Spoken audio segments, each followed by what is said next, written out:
여러분들 식사 맛있게 잘 하셨어요? 네. 저도 맛있게 잘 먹었습니다. 우리 식사 준비하시느라고 수고하신 분들 위해서 박수 한번 더 하겠습니다. 또 오늘 아까 아침에도 그렇고 이번에도 그렇고 귀한 찬양 아주 너무 은혜스럽게 부드럽게 아주 세련되게 인도를 잘해 주셔서 너무 고마워요. 우리 수고하신 분들 찬양대 위해서 박수 한번 하십시다. 고맙습니다. 또 멀리서 우리 심상훈 목사님 네 분 이렇게 참석해 주셨네요. 일어세워도 될까요? 우리 한영 박사입니다. 고맙습니다. 제가 아침에는 삼일체 서설이라고 그럴까요? 간략하게 말씀드렸고 세 가지 길을 우리에게 보여주신다 설명을 했습니다. 하나 되는 길 우리에게 보여주셨고 우리 주님께서 십자가를 앞에 놓고 마지막 기도하시면서 가장 약하고 두려운 그 시간에 당신의 뜻을 접고 하나님 뜻에 따르는 하나 되시는 순종하고 또 겸손해지시고 또 복종하고 하는 그런 모습 통해서 하나 되는 것을 우리가 배웠습니다. 여러분들 각 가정에서 또 교회에서 모든 여러분들이 또 관리하는 모든 공동체에서 하나됨의 은혜를 모두 체험하시기를 간곡히 축원합니다. 이제 두 번째 시간에 행복의 길을 우리에게 보여주십니다. 행복의 길 오늘 두 번째 강의하도록 하겠습니다. 삼일째 교리는 우리에게 두 번째 행복의 길을 잘 가르쳐 줍니다. 행복을 나타내는 성경의 표현이 기쁨이라고 하는 거.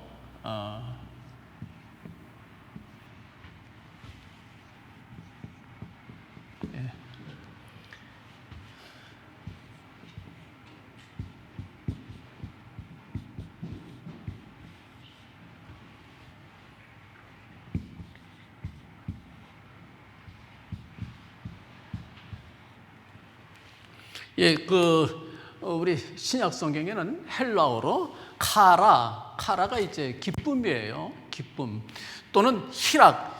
사실은 여러분들이 성경 읽다 보면은 기쁨이란 말, 희락이란 말 같은 단어입니다. 헬라어로 카라예요. 기쁨 또 희락. 근데 왜 같은 단어를 어디에선 기쁨이라고 번역하고 어디에선 또 희락이라고 번역을 합니다. 왜 이렇게 구별해서 번역을 했을까? 사실은 저도 왜 그런지는 정확하게 몰라요. 왜냐하면 번역자의 그런 그 마음을 저희가 모르기 때문에 그래요. 근데 희락이라고 번역한 군대를 가만히 보니까 하나님 나라는 그러면서 희락이란 말을 쓰고 먹고 마시는 것이 아니요. 그러면서 이제 희락이라는 말을 그때 쓰고 성령의 열매는 그러면서 기쁨 대신에 희락이라는 말을 또 번역을 써요. 같은 단어인데 왜 구별해서 썼을까? 이게 제 짐작입니다. 하나님의 나라나 또 성령의 열매나 이런 것들은 하나의 공동체적인 그런 개념으로 쓸 때에 같은 단어지만 희락이란 말을 쓰지 않았을까? 제 짐작입니다. 그 저자의 번역자들의 그 마음 왜 이렇게 번역했는지 적어놓지 않았으니까 뜻은 모르겠어요. 사실 우리 한 사람 한 사람에게 성령의 감동이라든지 또는 참 예수 믿는 주님의 길을 따르는 삶 속에서 나타나는 열매로 이 기쁨이 나타나지요. 개인적으로 체험적으로 나타나는 그런 그 기쁨. 그런 거는 이제 그럴 경우는 기쁨이란 말을 쓴 것 같고요. 우리 공동체적으로 우리 교회적으로 함께 모여서 기쁠 때에 같이 어울려서 나타나는 기쁨일 때는 희락이라는 말을 쓰지 않았을까 짐작을 해봅니다. 사실 저도 48년 목회를 하면서 저는 은퇴를 했어요, 이미. 가만히 돌이켜보면 제가 48년 목회했던 걸 쭉 돌이켜보면 어느 때는 그 공동체적인 그런 기쁨이 정말 나타날 때가 또 있더라고요. 그때 또 있었고, 어느 때는 개인적인 기쁨만 교인들이 체험하고 그거로 끝나는 때도 있었고, 그런 거를 쭉 돌아보게 됩니다. 교회적인 집단적인 그런 기쁨 나타날 때는 몇 가지 그런 현상들이 있어요. 가만히 이건 성경에 없는 거니까 제가 볼 때 그런 겁니다. 우선 교인들이 예배 끝난 다음에도 목사님 다음 주에 뵐게요. 그래 인사를 했으면 갔거니 하고 이제 생각하는데, 이게 일보다 또 보면 여전히 서 있어요. 딴 사람들하고 얘기하느라고. 이제 교회가 가기가 싫은 거예요. 교회가 좋은 거예요. 말은 하진 않지만 이제 그런 게 나타나는 거예요. 또 이런 희락이 나타나는 그런 경우는 또 뭡니까? 교인들이 목소리가 커요. 자신감 있어요. 얼굴에 웃음이 가득하고 보니까 우리 교회 이름이 뭐든가 채싱턴 교회 교인들이 그런 것 같아요. 목소리가 커요. 자신감 있고 희락이 있는 거예요. 또 그런 교회들 같은 경우는 자꾸 뭔가 하고 싶어 해요. 자꾸 무언가 일을 만들고 싶어. 왜 애들 보면은 애들은 잠시도 가만히 안 있잖아요. 왜? 호기심이 많고 하고 싶은 게 많아서 그래요. 에너지가 넘친다는 얘기지요. 어른들은 어떻습니까? 장난치라고 그래도 편히 쉬고 싶어서 주저앉아요. 그게 아이들 모습이거든요. 교회도 역시 마찬가지입니다. 희락이 넘치면요, 생동감이, 뿌듯함이 생깁니다. 괜히 얼굴만 봐도 좋은 거예요. 여러분들 그렇지요? 그게 희락입니다. 그게 희락이에요. 그래서 우리 교회는 기쁨 충만할 뿐만 아니라 희락이 넘쳐나는 그런 교회, 생동감이 있지요. 거기서 여러 가지 하나님의 은혜, 집단적인 파워가 생기게 되는 것을 저희들이 보게 됩니다. 그렇게 되기 위해서 희락, 참 중요한 개념 아니겠어요? 기쁨도 기쁨인데 왜 희가 뭡니까?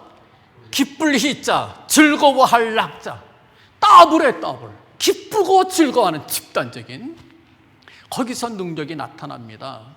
능력이 나타나지요. 옛날 구약 시대 때도 보면은 하나님의 백성들이 그 희락이 나타날 때는 그 여호와를 기뻐하는 것이 무엇이라고요? 성도들에게 힘이 된다고 말씀을 합니다. 희락이, 여호와를 기뻐하는 것이 우리에게 힘이 된다. 희락이 능력이 되고, 여러분들 교회에 그런 그 뿌듯함이 넘쳐나게 될 때는 각 가정, 각 개인, 거기서 생동감이 나타나고, 거기서 여러분들이 자신감이 생겨나고 놀라운 열매가 따르게 되는 것을, 이걸 저도 체험을 했어요. 짧게 소개하면서 함께 말씀 나누도록 하겠습니다. 여러분들 이거 지우는 건가요?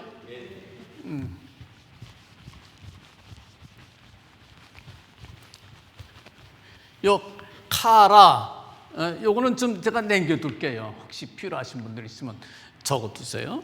여러분들 우리가 기념이라고 하는 거를 꼭 제가 이 뜻을 여러분들에게 다시 가르쳐 드리고 싶어요.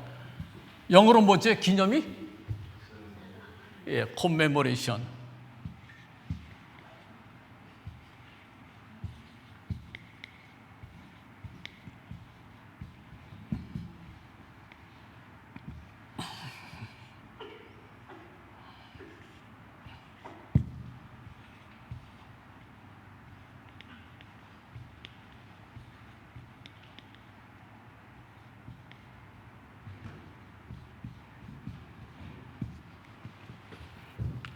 이게 라틴어에서 난 말이죠. 콤메모라치오.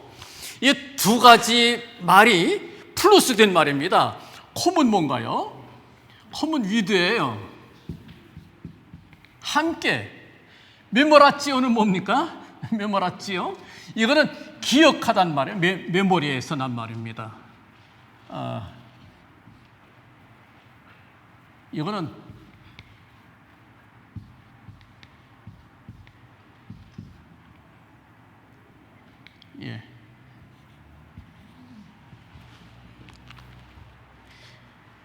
기념이라고 하는 건 함께 추억하는 것을 말합니다. 나 혼자 앨범 보면서 추억하는 건 그건 추억이에요. 혼자 하는 건, 여러분들 집에서 하는 건 추억입니다. 그러나 교회에서 함께 모여서 같은 시간에 모여서 같이 추억하는 것, 뭐라고요?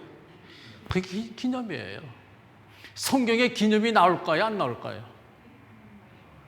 엄청 많이 나와요. 엄청. 구약에 보면은 하나님께서 이걸 기념하라 하신 말씀이 수없이 나옵니다. 특별히 무슨 전쟁에서 이겼다든지 그러면 이거 꼭 기념해라. 하나님께서 은혜를 베푸시고 구원을 베푸신다면 꼭 이걸 기념해라. 어느 땐 돌멩이도 기념하라고 그러고 어느 땐 무엇도 기념하라고 기념하라. 수없이 많이 나와요. 어떤 날을 기념하라. 여러 축제들, 날들마다 기념하라. 성경에 수없이 나옵니다. 가장 중요한 기념이 뭘까요? 많은 기념들 중에서 구약에서 가장 중요하게 여기는 기념, 유월절입니다.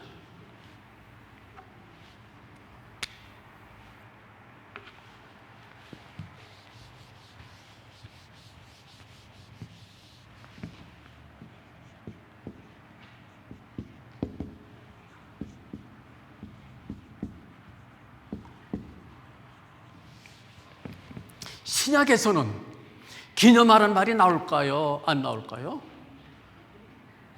신약에는 기념하라는 말이 딱 2번 나옵니다. 주님께서 한 여인 선한 일을 행한 걸 기념하라 말씀하시고, 그 다음에 주님께서 또 기념하라고 말씀하신 때가 있어요. 무엇을 기념하라? 일을 행하여 나를 기념하라. 일을 행하여 무엇을 행하라? 예, 성만찬이지요. 일을 행하여.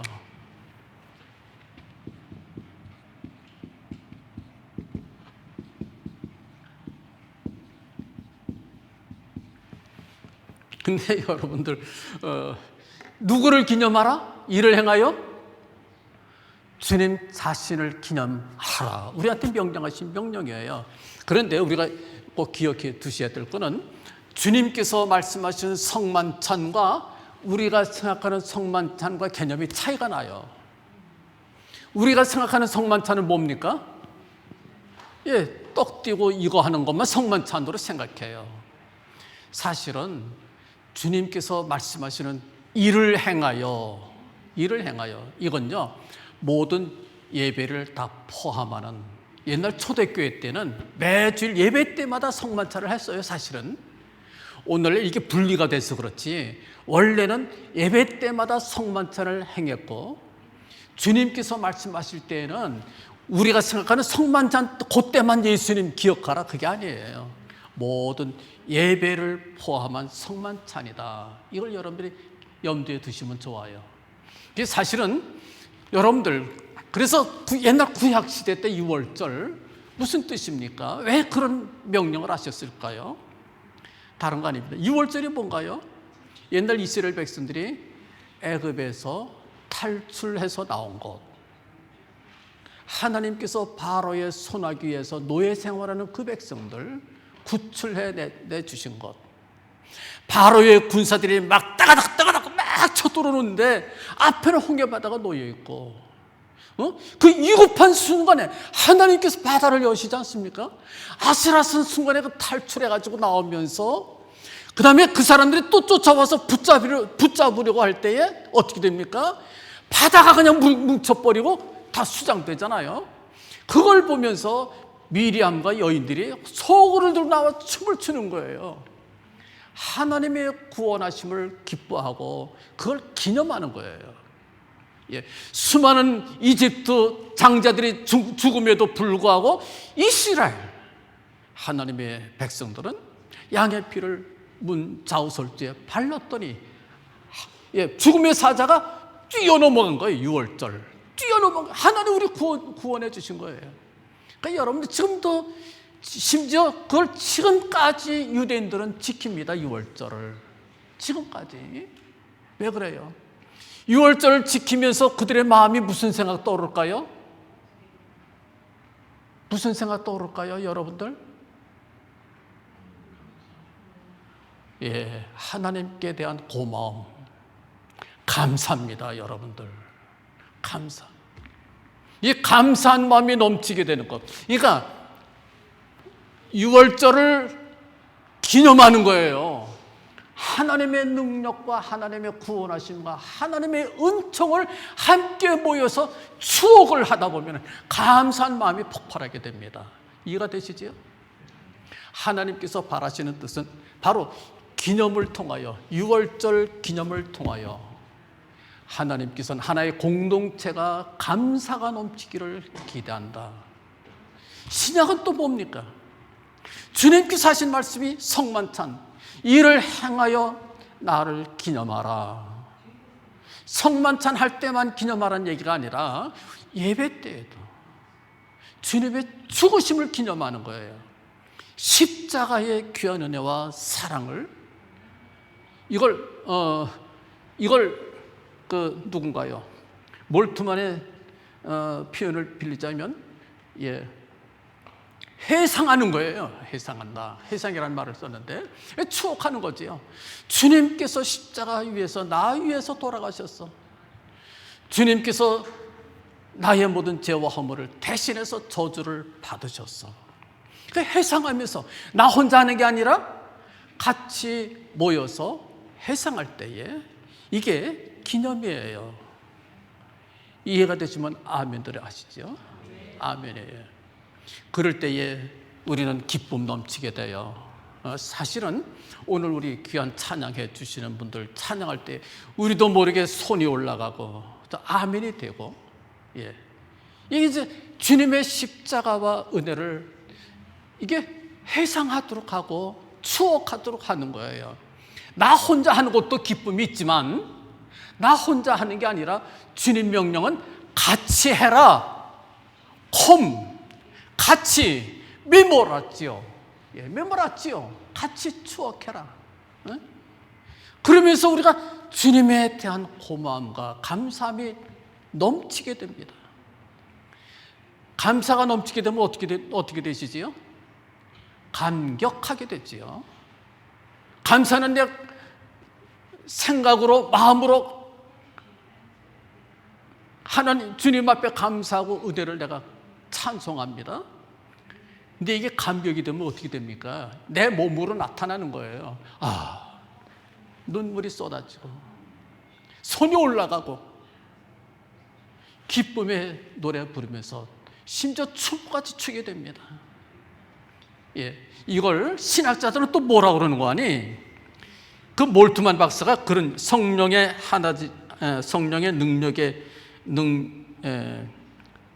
능력 안에 있는 교회라고 하는 긴 이름의 책을 썼는데 거기에 그런 얘기를 해요.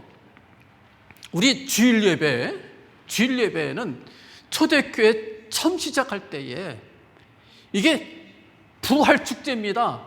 주님의 십자가를 생각하고 주님의 부활을 생각하면서 축제로 시작됐던 게 이게 예배가 됐다고 하는 얘기입니다. 축제가 뭐지요? 축제가 뭡니까? 거긴 기쁨과 감사의 노래가 있어야 되고 춤이 있어야 되고 거기 요란함이 있어요. 말할 수 없는 그런 게 있다 그런 얘기입니다. 몰트만 박사는 이제 독일 사람인데 유럽 교회를 향해서 날카로운 비판을 합니다. 뭐라고 비판하는 거니? 오늘날 유럽 교회가 쇠퇴하는 이유는 예배의 본래의 축제성을 잃어버렸기 때문에 쇠퇴하는 것이다.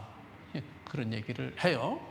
근데 거기에 대해서 몰트만 박사만 그런 게 아니고 하비 콕스라고 하는 사람, 세속도시라는 유명한 책을 썼던 그 하버드 대학 교수도 비슷한 얘기를 합니다. 오늘날 교회를 생동감 있게 만들기 위해서는 축제를 도입해야 된다. 여러분들 혹시 아프리카 교회 교인들 예배 드리는 거 보셨나요? 보셨지요? 딱 여러분들 생각이 나실 거예요. 아, 예배가 어떤 거로구나. 원래 기독교의 예배는 몰트만 박사나 하비 콕스가 얘기하는 기독교 예배는 그런 축제성이 있어야 되는 거예요.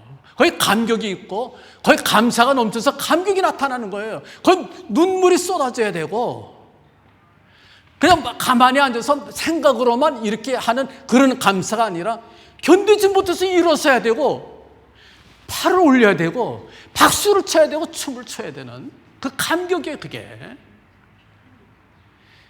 그래서 그러기 위해서는 그리스도 예수의 십자가를 회상하는 오늘 이제 그런 생각했어요. 우리 오늘 찬양 참 잘해 주시는데 우리는 보통 찬양을 어떻게 생각합니까?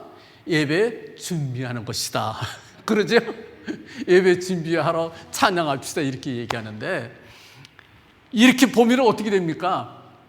그게 예배예요. 그게 본래 진짜 중요한 예배입니다. 그게 찬양이 예배예요. 주님의 십자가를 회상하는데 그만큼 좋은 예배가 어디 있습니까?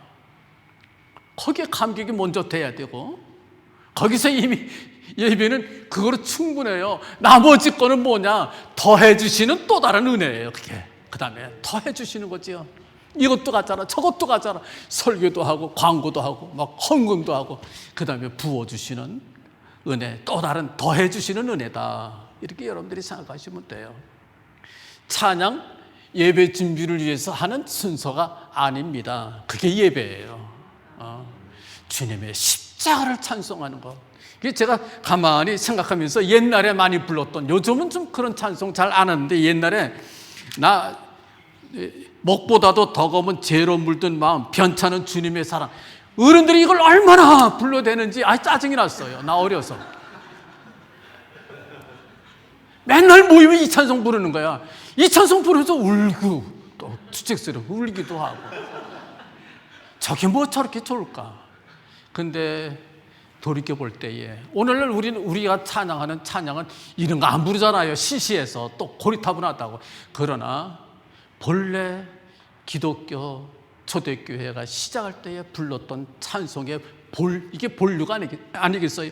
목보다도 더 검은 죄로 물든 마음을, 흰눈보다 더 이게 깨끗하게 씻겼는데 그냥 감격에 겨워서 불렀는데 전 어려서 참 듣기 싫었어요. 고리타분하다. 한두 번으로 해야 되는데 이걸 끊임없이 부르니까. 근데 그 감격이 됐던 거예요. 그게 십자가 찬송이 변찮은 주님의 사랑과 이걸 한두 번 부르는 게 아니고 줄기장창 불러대니까 참 그때 제가 좀 어리석었는데 돌이켜볼 때에 정말 그것이 그리스도 예수의 십자가와 부활을 회상하는 예배가 아니었겠느냐 돌이켜보면 그런 생각을 해봅니다. 제가 제 얘기를 좀 해도 될까요? 제가 해외교회에서 18년 있었고 그 다음에 이제 프랑크푸르트 가서 13년째 지금 살고 있습니다. 해외교회 갔을 때에 네덜란드에 처음에는 이제 로트르담 교회에 있었어요. 네덜란드 가서 보니까 거기 6.25 때 우리나라 와서 전쟁해 주신 참전용사들이 계시더라고요. 그래서 저는 그냥 고마운 마음인 거예요. 우리나라 위해서 6.25 때 전쟁 때에 아무것도 모르는 사람들이 무작정 와서 도와준 거예요. 피 흘려주고. 네덜란드 사람들 120명이 죽었습니다. 그 다음에 많은 사람들이 부상당했고요. 콕소론 씨라고 하는 참전용사가 있는데 제가 우리 교회에서 초청했어요. 우리 젊은 사람들 6.25를 모르는 사람들이 많이 있으니까 좀 와서 체험담 좀 얘기 좀 해달라고 강연 초청을 했어요. 그분도 오셨는데 우리는 고마워서 불렀고, 고마워서 뭐 꽃다발도 드리고 뭐 점심도 대접하고, 심지어 우리 그분들 존경하는 마음으로 우리 그분이 이제 군인 출신이니까 옛날 6.25 때 우리가 군대식으로 거수로 격려하자. 내가 그랬어요. 그래가지고 여성들도 다 일어서서 필승 거수 격려를 2주에 걸쳐서 연습을 시켰어요. 또 우리 또 군악대에 있던 집사가 한 사람이 있어서 제대로 거수 격려를 해서 불러가지고 또 차렷하고 우리 여성들도 다 서서 차렷하고 필승 이렇게 떠는 것까지가 있었어요. 근데 이 양반이요, 거수격리를 했는데 이 양반이 거의 감격이 된 거예요. 그냥 고마워서 우리가 초청한 것까지는 알았는데 이렇게까지 진심을 보리라고 생각을 못했던 거예요. 이 양반이 거의 눈물을 터뜨린 거예요. 거기서. 그게 감격이 아니겠어요? 엉엉 우는데 이게 빨리 끝쳐야 뭐 강연을 하든지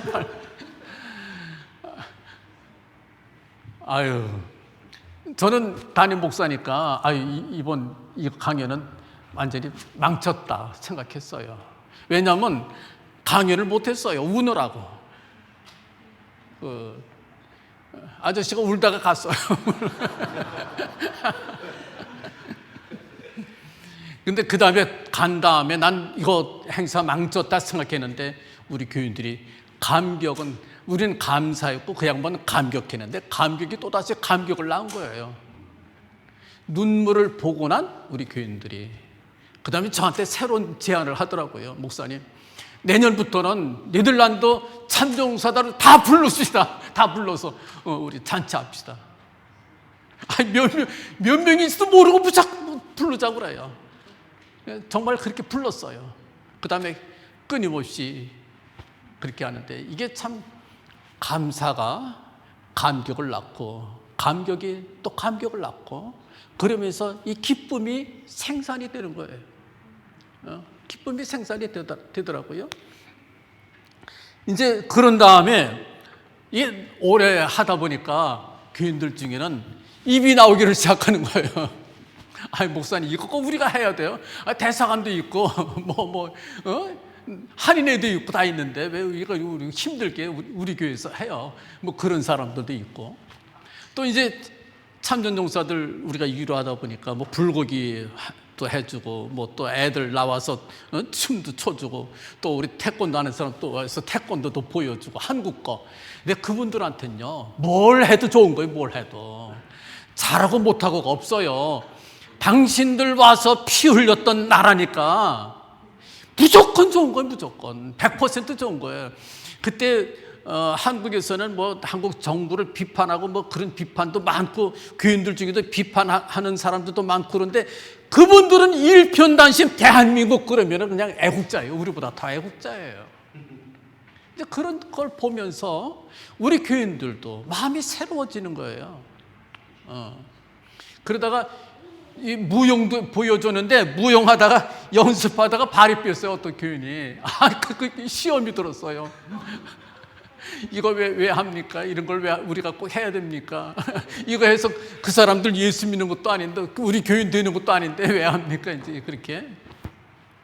근데 여러분들 그걸 누가 와서 보는 거 아니? 한국에서 강병훈 목사님이라고 바로 작년에 돌아가셨어요. 그분이 와서 보신 거예요. 그 양반이 또 감동을 받아요. 이제 저는 힘들어서 내가 강병훈 목사님한테, 사실 강병훈 목사님은 저랑 어떤 인연이 없어요. 뭐 신학교도 다른 신학교, 또 뭐 고향도 다르고 뭐 아무런 인연이 없어요. 근데 그 양반이 우연히 왔다가 저희 교회에 들러서 그 참전용사들 모시고 우리가 그냥 진땀 흘리면서 애를 쓰는 걸 딱 보시더니 감동을 받으신 거예요. 제가 강 목사님한테 목사님 이거 너무 힘들어서 교인들 불만이 많아서 그만둘래요 그랬어요. 그랬더니 강병훈 목사님이 정색을 해요. 아니야, 이 목사 무슨 일이 있어도 이건 해야 돼. 이 목사는 이 목사 개인이 감사한 마음으로 하지만 이거는 대한민국 대표해서 이 목사가 하는 거야. 대통령 된 마음으로 하는 거야. 대통령도 못하는 걸 지금 이 목사가 하는 거야. 대한민국을 대표해서 이 목사가 한다 생각해. 이거 해. 강병훈 목사님 그러시더라고요. 그 후로 끊임없이 우리가 계속 이어집니다. 근데 거의 감격한 강병훈 목사님이 엉뚱한 제안을 나한테 하시는 거예요. 이 목사, 몇 년 있으면 이준 열사 돌아가신 지 100년이 되는데 그때 이준 기념교를 세울 거야. 나한테 의논하신 게 아니에요, 여러분들. 세우면 좋겠어? 물어보지도 않았어요. 나는 그걸 립서비스로 여겼습니다. 나 듣기 좋으라고 그러신 줄 알았어요. 아니, 해외에 교회를 세우겠다니 무슨 말이 됩니까, 여러분들? 현실적으로? 아니, 목사님 말씀만 들어도 고마워요. 난 그랬어요. 말씀만 들어도 고맙습니다. 그냥 그거 생각도 안 하고 기대도 하질 않았어요. 강병훈 목사님 한국에 가가지고 감독회장님 얘기하고 감독들한테 다 얘기하고 어거지로 당신이 전화 돌려가지고 헌금하라고 그래가지고요, 한국교회에서 10억의 헌금을 합니다. 그래서 헤이그 이준 기념교회를 세우게 된 거예요, 여러분들. 저의 아이디어 아닙니다. 한국교회에서 헤이그 이준 기념교회를 세울 때는 저는 그렇게 해석했어요. 참전용사들 6.25만 기념하지 말고 이 기념이에요, 여러분들.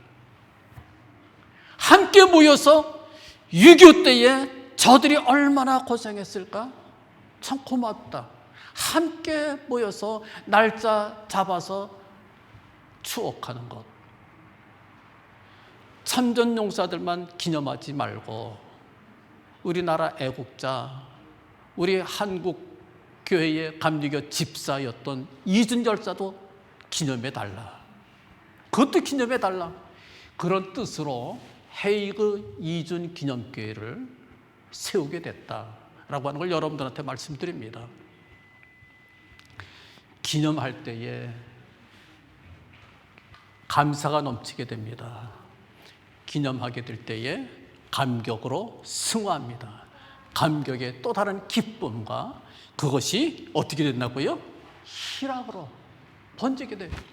교회를 세우고 나니까 교인들이 한 번 주일 예배 보고 집에 돌아가려면 한 너댓 번을 인사를 해야 돼요. 갈 줄을 몰라. 이게 희락 아니겠어요? 괜히 얼굴만 보면 좋아한 얼굴 희지주 웃고 말입니다. 목소리도 커져요. 목소리도 무언가 하고 싶어서 두리번거리고. 이게 희락 아니겠어요?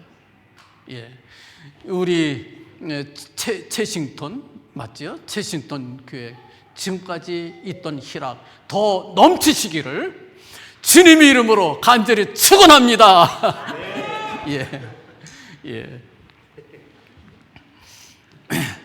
열매까지 나타나야 돼요. 헤이그 이준 기념교회, 이건 열매 아니겠어요? 예. 감사로 시작된 기념이 열매가 나타나더라.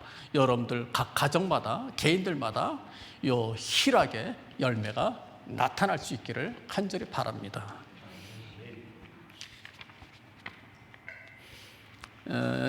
이게 진짜 축제예요. 기념. 그 신학자들은 축제란 말을 썼지만 저는 축제란 말을 안 씁니다. 이것보다는 성경에 있는 용어 기념하라. 기념이란 말을 쓰고 싶어요. 여러분들 기념 많이 하시기를. 이게 사실은 진짜 축제가 아니겠어요? 기념하는 것이. 예. 주님의 죽으심을 회상하며 감사와 감격 늘 함께 하시기를 간절히 바랍니다. 삼위일체가 우리한테 보여주는 행복이 뭡니까? 이 기쁨이 넘치는 생활이 행복이 아니겠어요? 예, 우리가 지난번 시간에 성부, 성자, 성령 하나님께서 어떻게 하나가 되시느냐 그걸 우리에게 보여주신 걸 공부를 했습니다. 참 설명하기 어려워서 제가 다 여러분들한테 다 충분히 납득을 할 만큼 설명은 못했지만 나머지는 성령께 맡깁니다. 성령께서 해주실 줄로 그렇게 믿어요. 왜냐하면 교부들도요 삼위일체 설명하면서 나도 다 설명 못하겠다 늘 다 그랬어요. 성령께 넘깁니다. 저도 역시 성령께, 나머지 모든 역할은 성령께 넘깁니다. 여러분들 기도하시고 은혜 가운데 깊은 신비를 모두 체험하시기를 주님 이름으로 간절히 부탁합니다. 그 갑바도기아 교부들 참 중요한 역할을 해요. 이거 어떻게 이걸 삼위일체를 설명하느냐 그럴 때에 코이노니아라는 말을 그들이 써요. 코이노니아 무슨 뜻이지요?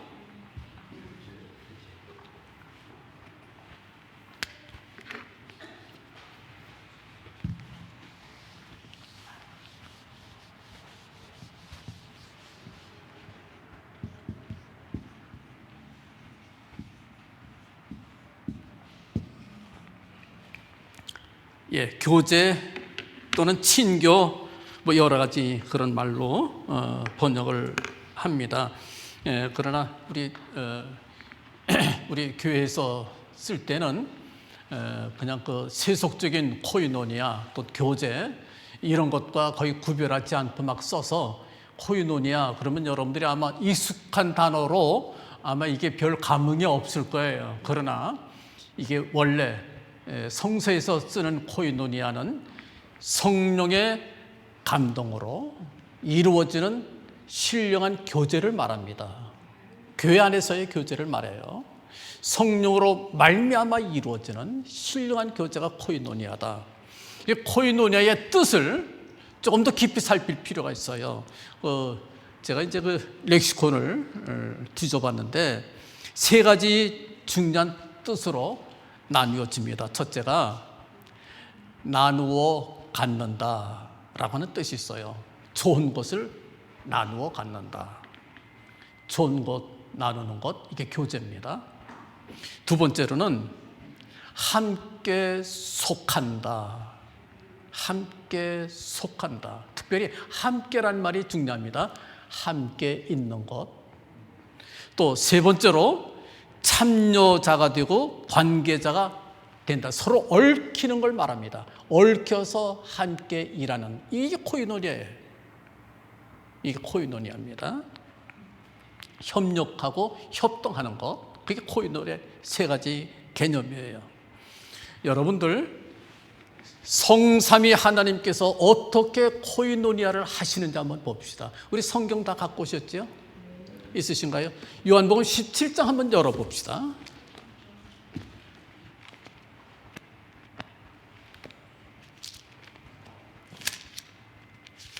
요한복음 17장에 보면은 예수님께서 요한복음 14장부터 17장까지 그 다락방에서 누각에서 예수님 유월절 마지막 십자가를 앞에 놓고 마지막 교훈을 합니다. 누상복음이다 이렇게도 얘기하는데 바로 그때에 17장쯤 가면은 주님께서 제자들 앞에서 하나님 앞에 중보 기도하는 내용이 나와요. 주님의 기도하는 모습입니다.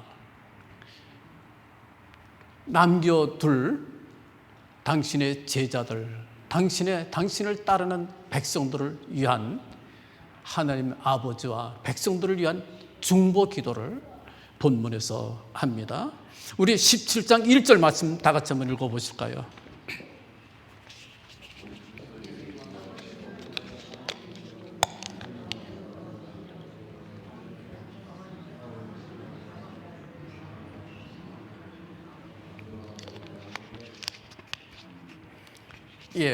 우리가 주님의 기도 가운데서 주님께서 이 기도를 통해서 하나님 아버지 앞에 기도하는 겁니다. 하나님 아버지와 서로 나눕니다. 1절에서는 예수께서 이 말씀을 하시고 눈을 들어 하늘을 우러러 이르시되 아버지여 때가 이르렀사오니 아들을 영화롭게 하옵소서. 그리하여 아들로 아버지를 또 영화롭게 하게 하옵소서 기도합니다. 영화가 뭐지요? 그게 영광이에요. 예, 가장 소중하게 여기는 것, 가장 아끼는 것을 같이 나눕니다. 영광을 같이 나눕니다. 최고의 영광을 아버지께 드리고 아버지는 아들에게 영광을 줍니다. 우리 사람들 어때요? 인기, 영광, 여기 미치는 거 아니겠어요? 예, 이 미치는 겁니다. 최고 좋은 게 영광이지요. 최고 좋은 게 인기지요.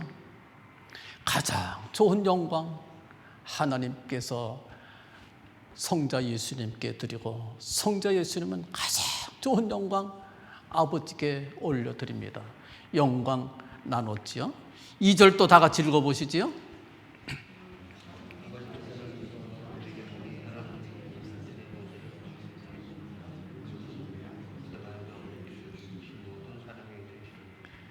예, 아버지께서 아들에게 주신 모든 사람에게 영생을 주게 하시려고, 예, 주님으로 말미암아 모든 사람들에게 영생, 가장 좋은 영생 주도록 하기 위해서 아버지는 아들에게 또 무엇을 주신다고요? 만민을 다스리는 권세를 주신다. 예, 여러분들 혹시 군대 다 갔다 오셨죠? 군대. 예, 군대 가면 뭡니까? 사람들이 모두 동경하는 게 계급 올라가는 거. 눈 부라리고 애를 씁니다. 특히 장교들끼리 얼마나 경쟁하는지 몰라요. 그냥 하나라도 더 올라가려고. 뭐 하기 위해서? 별 달라고. 아, 무서워요, 여러분들. 무서워요. 저는 많이 봤어요. 내가 군복하면서 뭐 뒤로 이것도 하고요. 뭐 때문에? 권세 때문에. 정치인들은 하나같이 뭐를 바라봅니까? 대통령 하고 싶어서 난달들 해요. 난리칩니다. 그래 안 그래요? 권세가 얼마나 좋은지 몰라요.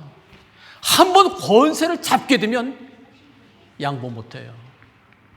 수많은 역사 가운데 수많은 왕들이 절대 권력을 쥔 다음에 그 권력을 유지하기 위해서 심지어 자기 자식들까지 아낌없이 처치한 거 여러분들이 아시지요? 자기 마누라들, 여러 마누라들 목 자른 거 여러분들이 아시지요? 역사에 나오는 얘기 아닙니까? 권세가 그렇게 좋은 거예요. 권세가. 우리는 그 권세를 위해서 그냥 별 걸 다 하지만은, 예, 우리 하나님께서는 당신의 만민을 다스리는 모든 권세도 누구한테 주신다고요? 아들에게 주십니다. 아낌없이 주십니다. 3절 말씀 다 같이 읽어보시지요.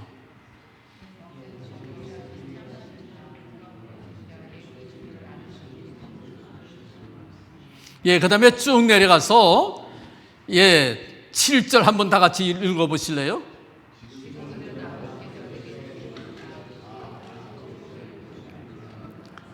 시간 전략을 위해서 건너뛰읍시다. 우리 10절 가서 참 놀라운 말씀을 읽게 됩니다. 다 같이 읽어봅시다.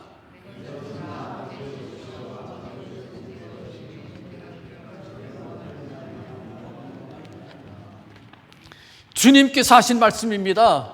뭐라고 하셨지요? 내 것은 다 아버지의 것이요. 몇 %만 아버지의 것이요. 그렇게 하셨나요? 몇 % 아버지 거라고 그랬지요? 반 정도는 아버지의 것이요. 그러셨나요? 내 것은 다 아버지의 것이요. 그리고 그 다음에 또 이상한 기도를 또 합니다. 그 다음에 아버지의 것은 누구 거라고 그럽니까? 다 내 거라. 이게 말이 되는 얘기예요?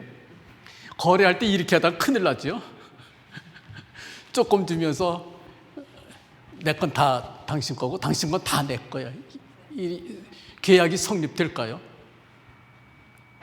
이 계약이 성립되기 위해서는 어떻습니까? 하나가 되지 않고는 안 되는 거예요.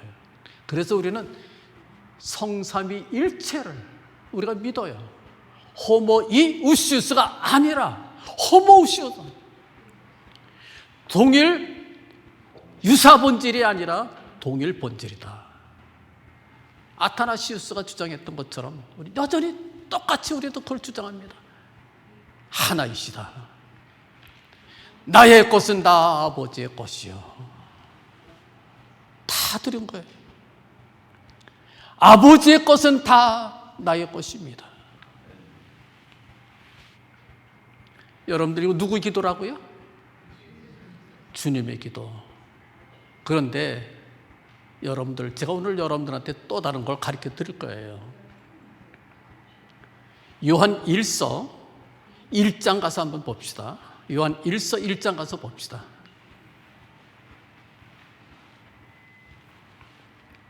요한복음 17장 책갈피 해놓으시고요. 책갈피 해놓으시고 또 다시 와야 되니까. 요한 1서 1장 1절부터 우리 함께 살펴봅시다.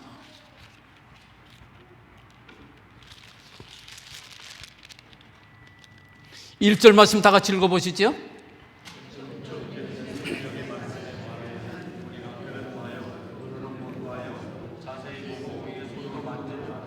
예, 사실 사도 요한 그 당시까지만 해도 그 초대교회 당시는 두 가지 이단 때문에 사도들이 아주 애를 먹었어요.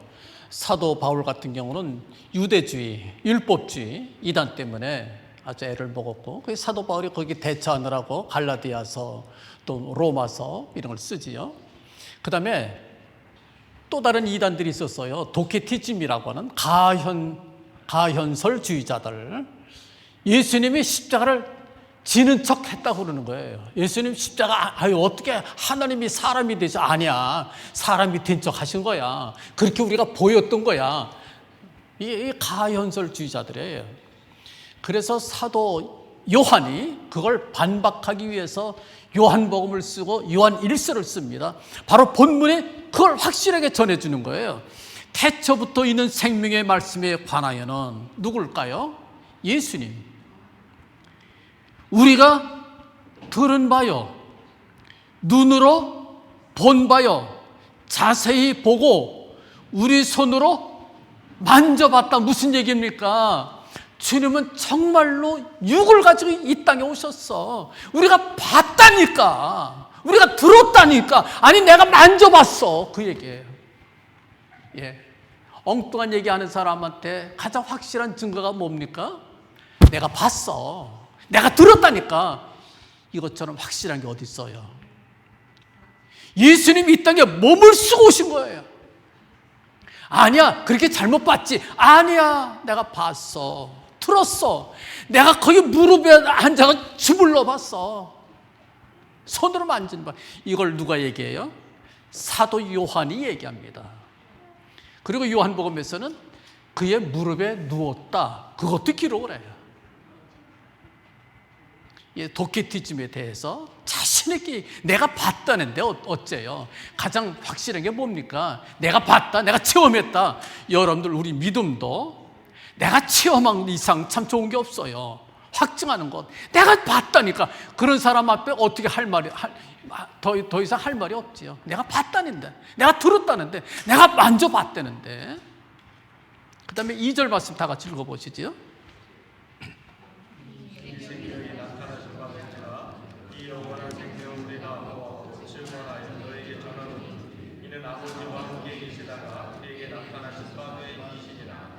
삼절 말씀 다 같이 읽어보시지요.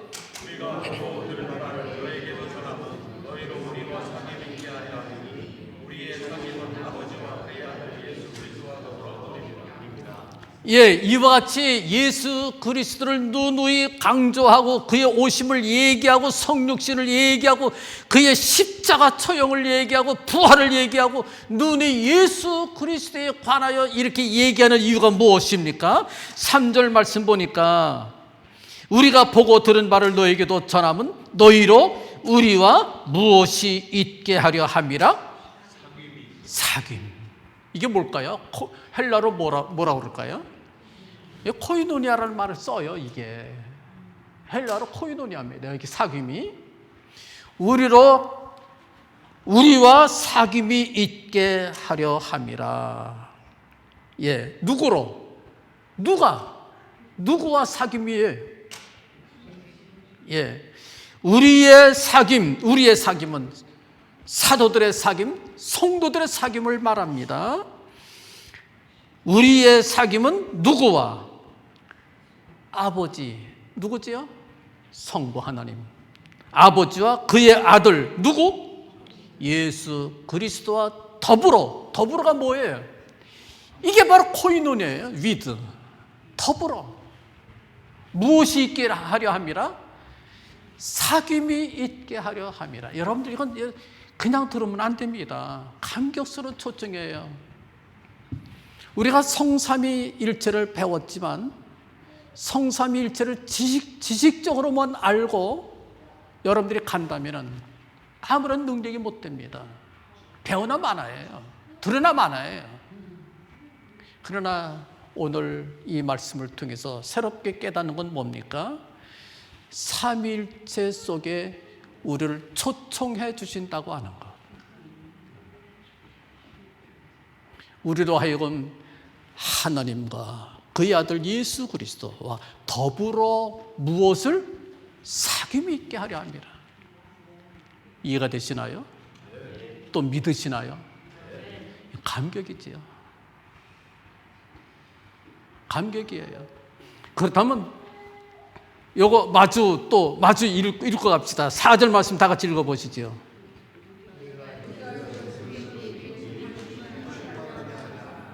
이것을 쓰는 이유가 뭐라고요? 기쁨이 뭡니까?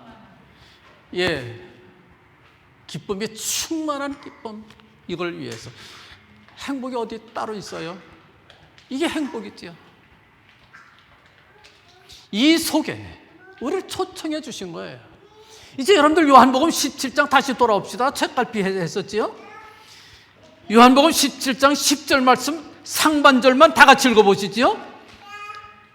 내 것은 다 아버지의 것이요 아버지의 것은 다 내 것이온데, 예수님의 말씀입니다. 이게 코이노니아예요. 성부 하나님과 성자 예수님과의 깊은 교제 코이노니아. 말할 수 없는 행복이지요. 말할 수 없는 행복입니다. 근데 요한일서 1장 3절 말씀 4절 말씀 보니까 그 속에 우리를 끼워주시는 거예요. 초청해 주시는 거예요. 그 코이노니아 속에. 그러면 여러분도 우리가 우리 기도를 한번 바꿔봅시다. 우리 기도로 바꿔봅시다. 내 것은 다 아버지의 것이요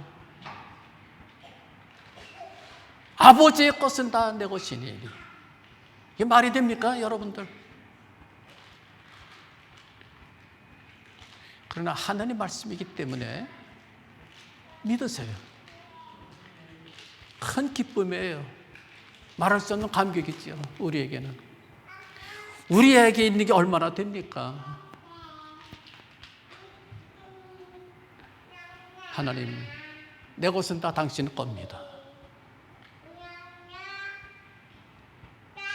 그럴 때에 그 다음 뭐라고요? 당신 것은 다 누구 거예요?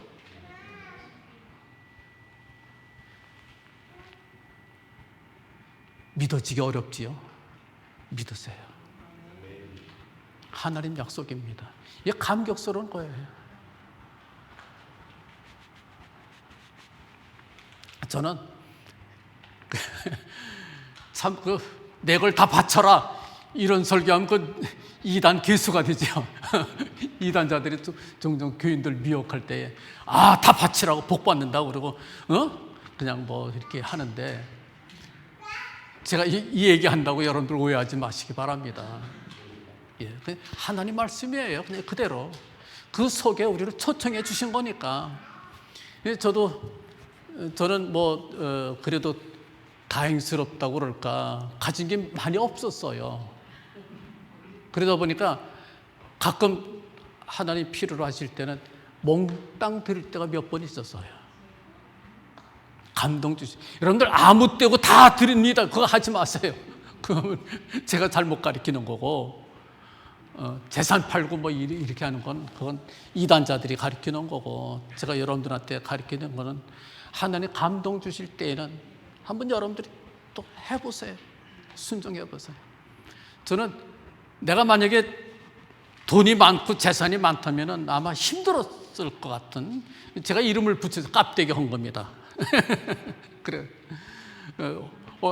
한 번은 호주머니 속에 급하니까 집에는 못 오고 호주머니 속에 있는 걸 다 털어서 한번 한 적이 있었고, 많이 못했어요. 또 한 번은 교회에 우리 집에 있는 거 다 털어서 또 한 번 한 적이 있었고, 그 결혼 반지 뭐 다이아 또 금반지 했던 거 톡톡 털었더니 옛날 오래된 얘기입니다. 얼마 되질 않더라고요. 뭐 하나님 앞에 몽땅 드린다, 깝대기 헌금을 또 한 번 했고, 또 한 번 또 한 군복 시절에 또 한 번 또 할 기회가 있어서 제가 봉급 톡톡 털어서 그 다음에 또 한 적이 있어. 많이 못했지만 여러분들 제 경험으로는 그래요. 내가 드리니까 내 건 다 당신 겁니다. 그러니까 정말 하나님께 다 내게 돼요. 그런 마음 생겨요. 한번 여러분 따라해 보실래요? 하나님, 내 것은 다 당신 겁니다. 당신 거는 다 내 겁니다. 우리 중에 가난한 사람 없어요. 다 부자들이에요. 우리 중에 약한 사람도 없어요. 다 강한 사람들입니다. 예, 좀 말씀드리기 조심스럽지만 깝대기 헌금 하라고 말씀드리긴 조심스럽지만 혹시 감동 주시면 하세요. 예, 손해보진 않을 거예요. 예. 근데 사실 엉터리 아니겠어요? 우리가 가진 거 얼마나 된다고 요 조금 드리면서 다 내 겁니다 이렇게 한다. 천하만물이 다 내 겁니다. 이게 말이 되는 얘기예요 그게. 근데 하나님 그 흥정을 기뻐해요. 말할 수 없이 기뻐합니다. 예. 그 아들과 함께 모든 것을 은사로 주시지 않겠느냐. 어디 말씀이지요? 로마서 8장에 나온 말씀 아니겠어요? 코이노니아 삼일째 하나님 속에서 우리는 말할 수 없는 행복을 느낄 수 있어요. 내 것은 다 당신 겁니다. 당신 거는 다 내 겁니다. 좋은 걸 함께 나누지요. 예, 이게 코이노니아의 첫 번 의미가 좋은 걸 나누는 거예요. 여러분들, 우리 진정한 교회 안에서도 코이노니아 할 때에 이런 코이노니아 살아있기를 바랍니다. 또 두 번째가 뭐라고요? 함께 있는 거. 예, 여러분들 외로움이라고 하는 거는 우리에겐 또 다른 저주지요. 단절되고 홀로 있고 외롭다고 하는 거. 많은 사람들이 아무리 많아도 마음이 통하지 않고 뜻이 통하지 않고 단절돼 있다면은 그 뭐 무슨 소용이 있겠어요? 외롭지요. 오래전에 서울에서 어떤 아가씨가 고독사를 했지요. 고독사를 했어요. 그 나중에 그 쪽지를 일기장의 쪽지를 발견했는데 거기에 그런 글을 썼어요. 엄마가 그립다. 고아로 자랐거든요. 평생 엄마를 그리워했던 아가씨입니다. 미치도록 엄마가 그립다. 그러면서 이제 혼자 죽었어요. 얼마나 엄마가 그리웠으면 미치도록 그립다고. 한 번만이라도 엄마를 봤으면 엄마를 못 본 채 그렇게 죽은 거예요. 이 고독이라고 하는 것, 외롭다고 하는 것, 이게 만약에 병이라면 참 저주스러운 병이지요. 우리 주님께서도 이 땅에 오셨을 때에 참으로 고독하게 보냅니다. 제자들도 몰라주고 심지어 그의 식구들조차 몰라요. 그러나 성부 하나님, 성령 하나님이 늘 함께합니다. 십자가에 달리셨을 때에도 성부 하나님, 성령 하나님 함께합니다. 이것이 코이노니아예요. 끊임없이 주님께서 친히 그런 말씀을 합니다. 너희가 다 나를 떠날지라도 나와 함께 하시는 분이 계시다. 그래서 이롭질 않은 거예요. 그게 우리에게 또 다른 행복입니다. 함께 있어만 줘도 좋은데 내 옆에 아무도 없다. 그럴 때 참 미치는 거죠, 사람이. 사랑하시는 성도 여러분들, 우리 주님께서는 우리에게 친히 말씀합니다. 볼지어다 내가 세상 끝날까지 너희와 항상 함께 있으리라. 주님의 약속입니다. 믿으시나요? 이게 코이노니아예요. 함께 일합니다. 마지막 세 번째가 뭡니까? 연합해서 일해주는 것. 우리가 일할 때마다 외롭게 하지 않도록 도와주시고 섭리하시고 이끌어주시는 우리 주님의 은혜, 바로 이 코이노니아예요. 코이노니아는 우리끼리만 하는 코이노니아가 아니합니다. 원래 코이노니아는 성삼위 하나님의 코이노니아예요. 우리께 아니에요, 여러분들. 우리께 아니에요. 성삼위 하나님의 코이노니아예요. 어떻게 우리끼리 되느냐? 우리를 초청해 주셔서 그 성삼위 하나님의 코이노니아 속에 우리가 들어간 거예요. 믿으시나요? 그 다음에 우리 코이노니아가 이루어지는 겁니다. 그걸 본받아서. 그걸 본받으면 되는 거지요. 인생의 행복은 여기 있어요. 정말 참던 생명, 참던 기쁨, 또 희락이라고 하는 것, 공동체적인 기쁨이라고 하는 것, 거기서 나오는 생산되는 그와 같은 능력을 마치 발전기가 돌아가면은 뭐가 생깁니까? 전기가 생산되듯이 그냥 돌아만 가는데도 전기가 생겨요. 우리는 코이노니아를 막 하는데 거기서 능력이 나타나요. 교인들이 뿌듯함을 느낍니다. 교인들이 새로운 담력을 얻고 세상에 돌아가 힘있게 하나님의 사역을